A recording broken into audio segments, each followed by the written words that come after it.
El Papa, sí, lo voy a decir de frente, es el representante del maligno en la tierra. Ahí la prende. ¿Vos estás de acuerdo con la venta de órganos? Es un mercado más, o sea, y vos podrías pensarlo como un mercado. ¿Vos sabías que el Papa impulsa el comunismo? Y se imaginarán a quiénes también.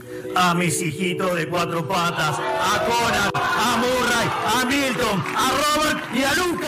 Argentina 2023, año de recambio presidencial. Las elecciones más inciertas de los últimos 40 años de democracia.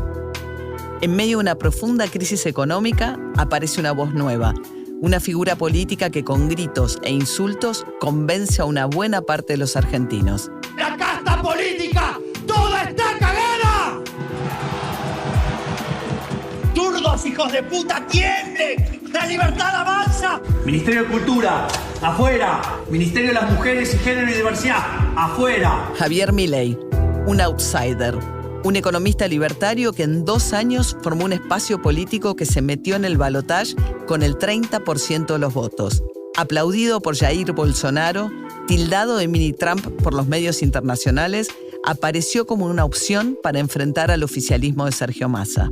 Para eliminar la inflación directamente, hacer volar el Banco Central. ¿Hacer volar el Banco Central qué significa? Eliminarlo, que estalle, que digamos, o sea, porque no puede ser que estalle. ¿Que estalle qué? Que estalle la economía, sí, que estalle. Y que se lleve puesta a toda la casta política repugnante, asquerosa que tenemos. Pero digo, ¿vos te parece? Milei sumó cientos de horas de aire en televisión, contando intimidades de su vida sexual y protagonizando cruces violentos con sus interlocutores. 2 más 2 es 4. No es una cuestión de apreciación artística. 2 más 2 es 4. Lo que dijiste es una burrada. Hablaste de algo que no sabés. ¿De qué me venís a hablar? La totalitaria sos vos, que te ponés a opinar de cosas que no sabés un carajo. Y también hace falta el tono fuerte para... Sí, porque cuando uno se encuentra con la más impenetrable, no le entra. A ver, te leí 4 veces. 4 veces te leí y no lo entendiste. Nunca había hecho política y mucho menos participado de una elección. En el arranque del 2021, La Libertad Avanza, su espacio ni siquiera existía. ¿A usted le gustaría ser ministro? No. ¿Ministro de Hacienda, que lo llamen? No, a mí me gustaría ser presidente del Banco Central para ser el último y cerrarlo. ¿Cómo llegó a convertirse en la esperanza de millones de argentinos y argentinas, un outsider que propuso dinamitar el Banco Central, que brega por la tenencia de armas, que aspira a romper con la educación y la salud pública y pretende terminar con los derechos laborales y sociales? Ministerio de Ciencia y Tecnología e Innovación. Algo bien del sector privado. Nada bueno salió del sector público. ¡Afuera! Ministerio de Trabajo, Empleo y Seguridad Social. ¡Afuera! Ministerio de Educación.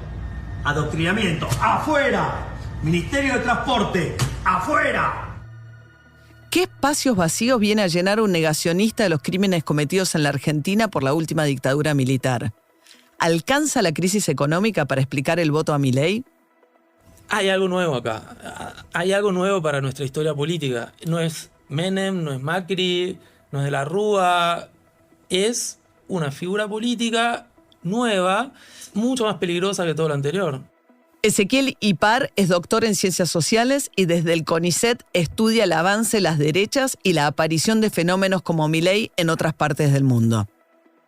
En el radio pasillo de la política la conocen todos. Es la tesis bomba.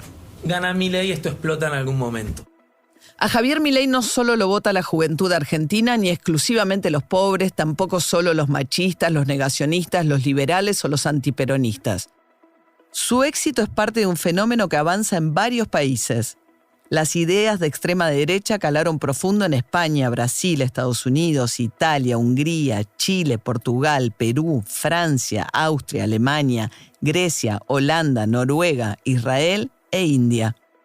Evidentemente, Milei ocupa un lugar que estaba vacío en la política argentina, tal como dice el investigador Pablo Stefanoni.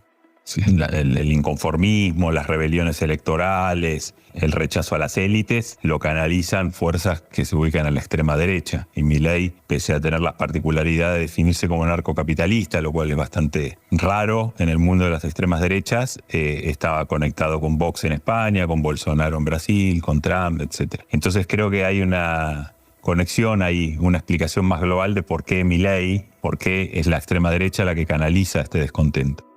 De los 45 millones de argentinos, Milei era uno de los pocos convencidos de que el giro a la extrema derecha era posible. Y esa convicción era mucho más que política. Milei le decía a sus amigos y colegas, como Mariano Fernández, que tenía un don sobrenatural que le permitía hablar con muertos y hasta con Dios. Como que estaba predestinado a una cosa así y que tenía de alguna forma un llamado, una misión. Y que en esa misión estábamos todo un grupo de personas y algunos tenían algún rol más importante que otros. Dios le dijo que era un elegido y que tenía una misión: ser presidente en el 2023.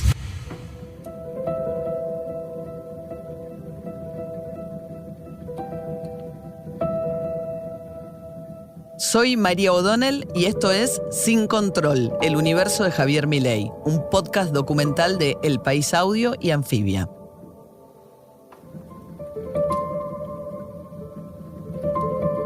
Episodio 1, Ruge el león. Yo le pido a Javier y a Diego que se presenten, ¿no? Que presenten en sociedad, porque la verdad que estamos acostumbrados a ver pasar aquí a los clásicos, ¿no? A los consagrados, pero está muy bueno tener miradas diferentes, miradas nuevas. Javier. Bueno, yo soy Javier Milei, soy economista jefe de la Fundación Acordar. El 28 de abril de 2015, a las 23:32, Milei pronunció sus primeras 5 palabras en la televisión argentina. Vestía un traje negro de rayas blancas que le quedaba grande, una corbata roja y se le notaba cierto nerviosismo. No era para menos. Debutaba en la pantalla grande en el mítico programa del periodista Mariano Grondona, Hora Clave por Canal 26. Enfrente tenía al coconductor Pablo Rossi y al lado a su mejor amigo, el economista Diego Giacomini. Esa relación, la única amistad que conoció en su vida, iba a explotar por los aires 5 años después. Pero ese final estaba todavía muy lejos. Digamos, tengo un pasado como docente, como académico, tengo más de 50 artículos académicos presentados, 6 libros, más de 100 notas de divulgación en diarios, y no seré famoso como economista, pero sí como rockstar. Milei se refería a Everest, la banda de rock inspirada en su fanatismo por los Rolling Stones que armó cuando tenía 18 años. En esta entrevista, el libertario era un completo desconocido. Salvo en el reducido ambiente de los economistas liberales, en 2015 nadie en la Argentina sabía su nombre. 3 años después, Milei ya era un habitué en los medios, sobre todo en la televisión. A vos te voy a dar un abrazo, porque yo te admiro. Alejandro Fantino será uno de sus grandes promotores. Pero acá adelante, acá, animal. ¡Oh, animal! Javi, querido. ¡Ay, me rompiste la espalda! ¿Cómo anda, Javi? El conductor de Animales Sueltos catapultó la figura del libertario. Es imposible separar el éxito político de Milei del éxito mediático inicial. Y en eso tuvo mucho que ver Fantino. El economista había debutado en esa mesa 2 años antes, en julio de 2016. Hacer un primer plano, Milei, cuando yo muestre a la cámara 2. Kicillof vino y después me regaló este libro. Este libro me regaló, acá está, me lo puedo enfocar. Teoría General de la Ocupación, el interés y el dinero de Keynes. Miren ese rostro. Milei empieza a respirar fuerte y a hacer caras. Es un paso de comedia. Empieza el show. ¿Hacía falta que lo mezclaras con mis libros? ¿A Keynes? A esa basura de libro. Ese libro yo lo llamo la basura general. Esa noche un desconocido Milei contó por primera vez su plan para destruir el Banco Central y tuvo su primer cruce televisivo con Ismael Bermúdez, editor del diario Clarín y uno de los periodistas económicos más respetados de la Argentina. Alguien puede estar en desacuerdo con el libro de Keynes, pero no lo puede calificar de basura. Ese libro es una basura. No podés calificar. Es una falta. ¿Querés que lo discutamos? Te discuto capítulo por capítulo y te demuestro que es una basura. Es un montón de inconsistencias. Desde ese momento, Milei no paró un segundo de poner cara de malo y de gritar. Y mostró por primera vez las cartas de su discurso incendiario, el mismo que tiempo después atraparía a muchos argentinos. ¿Sabes qué? El sector público, la corporación política, nos hizo esclavos tributarios de una corporación política parasitaria e inútil. No habían pasado 10 minutos cuando Milei dijo sus primeros insultos en la televisión argentina. A partir de ese momento, los gritos, los agravios, los maltratos y la incapacidad para mantener un diálogo sin todo ese cúmulo de violencia verbal y corporal se convirtieron en su sello personal. Un economista que proponía a los gritos soluciones aparentemente fáciles para bajar la inflación del 140% interanual, el principal problema de la Argentina, atrajo tanto a fanáticos como produjo el rechazo en sus detractores. El discurso del libertario empezó coqueteando con los discursos de odio. O sea, yo por ser rubio, de ojos celestes, hombre, o sea, no voy a estar pidiendo perdón por tener pene. O sea, no tengo por qué sentir vergüenza de ser un hombre blanco, rubio, de ojos celestes. Es decir, yo no le voy a conceder nada al marxismo cultural. De esto ya saben que el Ministerio de la Mujer pista, porque la única igualdad que vale es la igualdad de la ley. Al desconocer las desigualdades de género históricas y atacar directamente al movimiento feminista, el libertario también logró que su discurso antiderechos impregnara en un sector que se había sentido abandonado por los dirigentes políticos. Micaela Cuesta, coordinadora del Laboratorio de Estudios sobre Democracia y Autoritarismos de la Universidad de San Martín, explica que encontró su espacio donde la política tradicional no había logrado calar, en el sufrimiento social. Lo que empezábamos a notar es que existía un ellos asociados con los políticos todos, sin distinción ni filiación político-partidaria tradicional, y un nosotros que se construía como quienes hacemos los sacrificios, quienes aportamos, quienes emprendemos, quienes trabajamos y quienes finalmente estamos siendo objeto de unas diferencias y discusiones internas entre políticos que dejaron hace ya tiempo de escucharnos y de representarnos.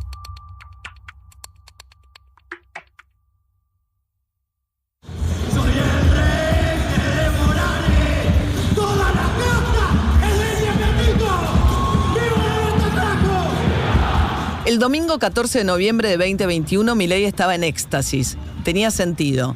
En su debut político había obtenido un sorprendente 17% de los votos en las elecciones porteñas. Con ese porcentaje se convirtió en diputado.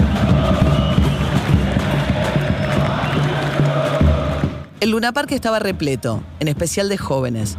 Tenían remeras impresas con 2 frases: la casta tiene miedo y Milei pues Seiza.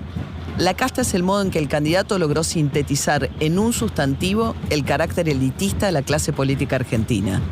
Ezeiza es el aeropuerto internacional por el que los votantes de Milei sueñan con irse del país si él no ganara las elecciones.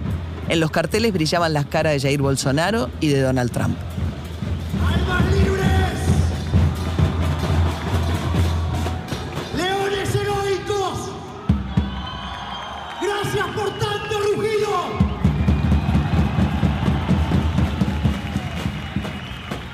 En primer lugar, gracias.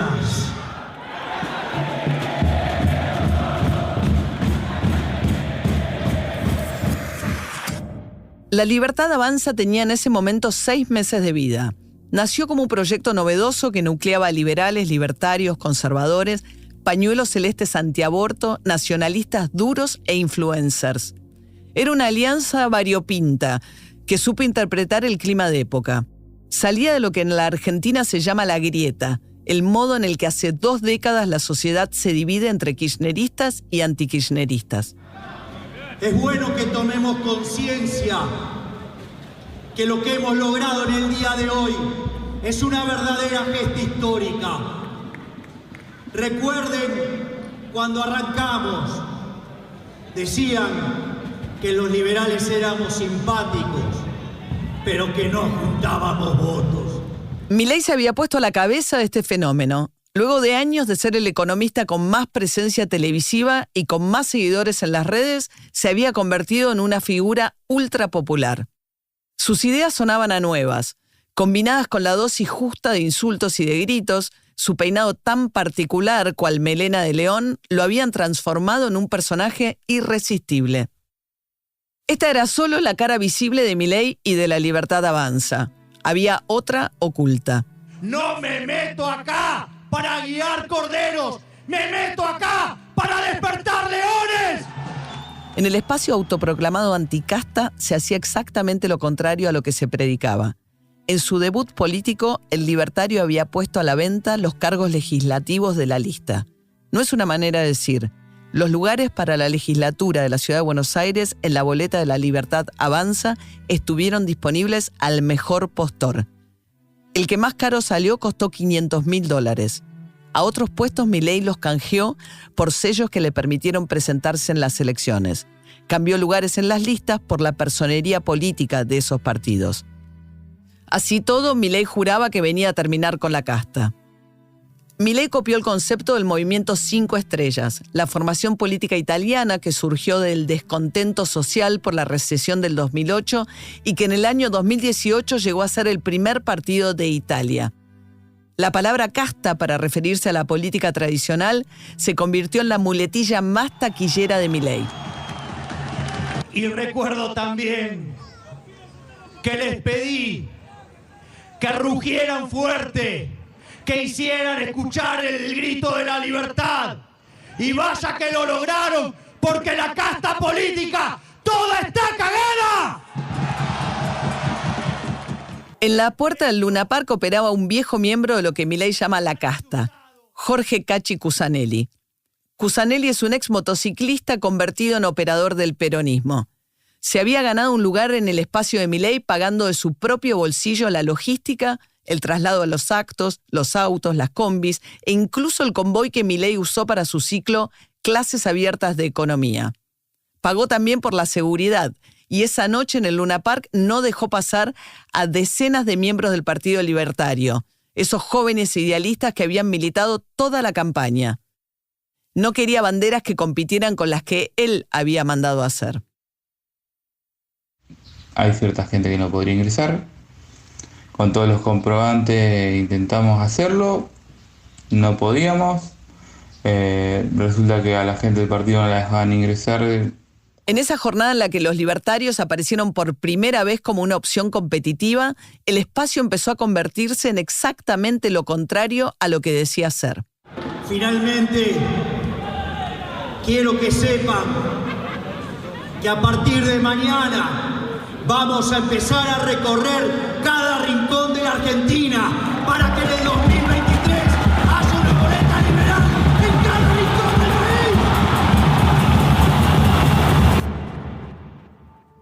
país. ¿Sabes qué es lo más importante? Que vos aún a pesar de la adversidad puedas aprender. ¿Por qué no puedes ser un buen padre? Porque por el ejemplo de Conan. 4 de enero de 2023. Sin previo aviso, la producción del programa La Cruel Realidad de A24 puso una foto vieja de un mastín inglés. Milei no puede despegar los ojos de la pantalla ni seguir con la conversación.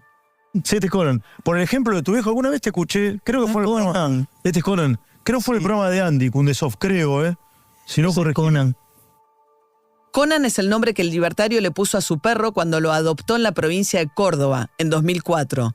Desde entonces el animal, como él mismo dice, se convirtió en lo más importante de su vida, o como él lo llama, su verdadero y más grande amor. ¿Cuántos le tienen Conan? Conan, sí, no saco la cuenta, tiene unos cuantos.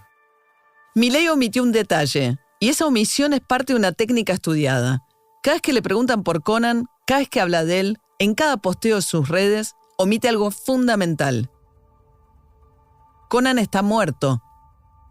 Conan murió a fines de 2017 y para el momento de la entrevista en A24 no tiene unos cuantos años, como acaba de decir. Lleva muerto casi 6. Milei tampoco contó jamás la otra cara de esta verdad.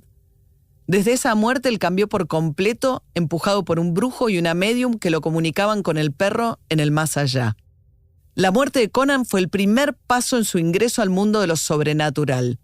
Un camino que terminaría con Milei hablando con el mismísimo Dios, tal como cuenta su amigo liberal Mariano Fernández. Bueno, de alguna forma él interactuaba con los animales, ¿sí? él mismo lo ha dicho, ¿no? Y me lo ha dicho a mí, que los perros le bajaban un mensaje, es decir, le traducían un mensaje acerca de cómo tenía que comportarse frente a determinadas cosas, ¿no? En su biografía no autorizada, El Loco, publicada por Editorial Planeta, el periodista Juan Luis González lo explica con claridad. Hablé con decenas de personas que pertenecieron al entorno de Milei desde el comienzo de La Libertad Avanza. Hablé con el pequeño grupo de amigos que estuvo alguna vez, hablé con compañeros de trabajo de él. Entre todos ellos y con la investigación fui descubriendo cómo Milei se empezó a convencer de que podía hablar con su perro muerto a través de una medium que lo comunicaba con el más allá, y cómo ese camino esotérico lo terminaría llevando a convencerse que podía hablar con muertos, como la filósofa liberal Ayn Rand o como el fundador del anarcocapitalismo Murray Rothbard, y cómo ese camino finalmente terminaría en él pensando que tiene diálogos de ida y vuelta con Dios y que Dios le dijo a él que tiene una misión que es meterse en política y además le dijo que estaba destinado a ser presidente en el 2023. Una tormenta perfecta entre lo bizarro, lo kitsch, el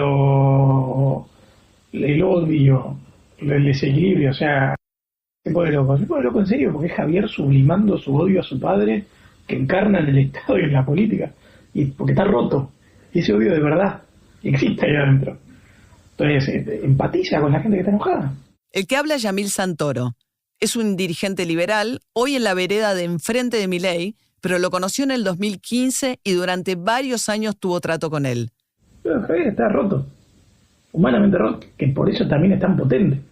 Porque si uno quiere impostar, llega un momento donde no sos creíble. Esto que marca a Yamil Santoro es algo que dicen muchas de las personas que conocieron a Milei antes de su desembarco en política. Mariano Fernández, por ejemplo. Yo lo invité a un asado junto con unos exalumnos de la Universidad donde trabajo, chicos que conozco hace 20 años. Fuimos a ese asado y al principio, los primeros 40 minutos, funcionaba todo perfecto y hubo un detonante con una persona que dijo algo que a él no le gustó y terminó en una especie de acción violenta donde terminó criticando a todo el mundo, gritando, pateando cosas y se fue. Los que estaban ahí creyeron que todo eso era un acting, ¿no? Y no era un acting, esencialmente era él. Hubo algo, sí, que lo puso nervioso. Milei sufrió maltrato de sus padres hasta la violencia física. Casi toda la vida se llevó pésimo con ellos. Los llamaba secas progenitores. Norberto, el padre, era un chofer de la línea 21 de colectivo hasta que en un salto económico llamativo terminó siendo dueño de 7 líneas de transporte. Norberto lo golpeó durante años. Alicia, la madre, era cómplice de ese infierno. Así lo contaba el propio Milei en el programa de televisión PH en junio de 2018. Yo no hablo con mis progenitores. ¿Le decís así, no le decís padres? No, porque no comparto los valores morales y éticos de ninguno de los dos. Mirá, digamos, durante todo mi proceso universitario, digamos, mi padre me hizo las mil y una, digamos, o sea, por ejemplo, llegaba la época de los finales y me dejaba de hablar y me generaba un montón de situaciones de mucho estrés para que justamente para que me fuera mal. Qué maldad eso. No, es un tipo muy, muy, muy complicado. O sea, de hecho es la lógica que él tiene, ¿no? O sea, de darte algo y después, o sea, generarte una situación para que te vaya mal y enrostrártelo que sos un fracasado. Vos sabés que los padres siempre tienen un contrato previo a nuestra existencia. Y ella, digamos... avaló. Avaló, claramente. O sea, digamos, entonces... Y, por ejemplo... ¿Cuánto hace que no los ves? Mirá, digamos, no, debe ser como por lo menos 7, 8 años. Sí. Si te lo cruzás, ¿qué le dirías? Para mí es como que ya no existen. Okay. O sea, de hecho, a mi hermana le tengo prohibido hablarme de ellos. O sea, pase lo que pase. Ella los ve. Sí, digamos, ella sigue siendo hostigada por ellos. La última pregunta te hago, si viene tu viejo y se da cuenta y te pide disculpas. No tengo nada que perdonarlo, ya lo perdoné, o sea, digo, para mí, digamos, no, yo digamos, no miro para atrás, no hay resentimiento. Siempre para adelante. Pero para mí, digamos, los dos están muertos. El camino se forjó a partir de su soledad. La infancia, los puñetazos de su papá Norberto, la crueldad de su madre Alicia, el bullying que le hacían en el colegio Cardenal Copelo, los amigos y los amores que nunca tuvo. Yo estoy identificado como el brujo y desde el punto de vista esotérico, tanto él como yo en otra línea temporal somos personas muy importantes del Imperio Romano y entonces estamos muy acostumbrados a la lucha.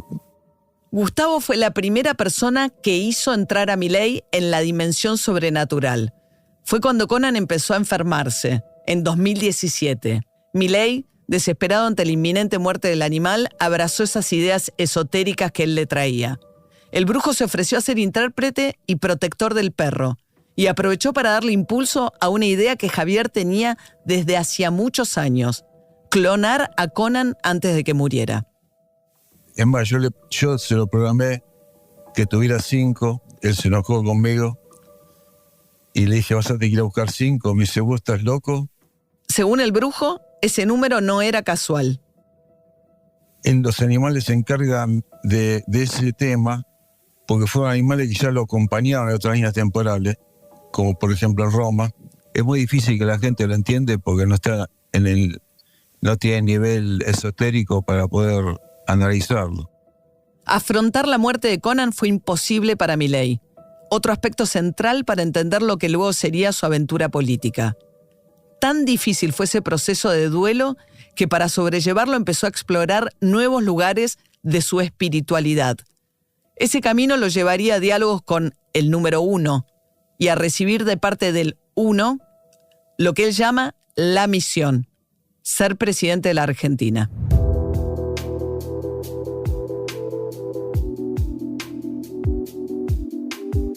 Sin Control, el universo de Javier Milei es una producción original del País Audio y Anfibia Podcast. Por Anfibia, narración María O'Donnell. Producción ejecutiva Leila Messinger y Tomás Bisón. Guión Juan Luis González, Natalia Arenas y Tomás Bisón. Investigación Juan Luis González. Producción Facundo Iglesia. Comunicación Vera Ferrari. Administración Ana Laura Fortusi y Nazarena Rodríguez. Asesora editorial Mónica González. Dirección general Cristian Alarcón. Por El País Audio. Diseño sonoro Ignacio Ortiz Taboada. Arte Fernando Hernández y Ruth Benito. Edición Federico Rivas y Ana Rivera. Dirección Silvia Cruz La Peña. Producción ejecutiva Mónica Severio, Jan Martínez Arens y María Jesús Espinosa de los Monteros.